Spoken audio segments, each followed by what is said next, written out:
નમસ્કાર મિત્રો, ઇમરજન્સીને જ્યારે ભારતીય જનતા પાર્ટી મોટે પાયે ઢોલ વગાડીને વગોવી રહી છે ત્યારે આજ ગુજરાતના રાજકારણમાં ફરીથી એમરજન્સી કેમ લાવી અને એ એમરજન્સીમાં વિરોધ પક્ષના લોકોને કઈ રીતે હેરાન કરવું એનું સુંદરમાં સુંદર આયોજન જોવામાં આવે તો એ છે ચેતર વસાવાની ધરપકડ. જે રીતે એક મિટિંગમાં, સંકલનની મિટિંગમાં એક બ્લેમ કરવામાં આવ્યો કે છેતરભાઈએ છે તે પેલા કોઈ વસ્તુ મૂકી ફેંકી અને પાણી ફેંક્યું બરાબર સામેના હોદ્દેદારો ઉપર.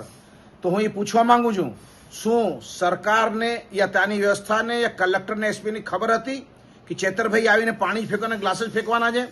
કારણ કે જે રીતે એમને એરેસ્ટ કરવા માટે આખા દક્ષિણ ગુજરાતની પોલીસની ગાડી, લગભગ 25 ગાડીઓ પોલીસે બારે ઊભી હતી. અંદર મિટિંગ ચાલે છે તો 25 ગાડીઓ રાતોરાત કેમ તે આવીને ઊભી થઈ ગઈ 2 મિનિટમાં? એનો મતલબ આ ભારતીય જનતા પાર્ટીનું કાવતરું છે. અંદર થયું કોઈ પણ વસ્તુનો એમને વિડીયો જાહેર કરવું જોઈએ. જો ચેતર વસાએ ખરા અર્થમાં કોઈ કર્યું તો વિડીયો જાહેર થશે, પણ સરકાર વિડીયો જાહેર નથી કરતી.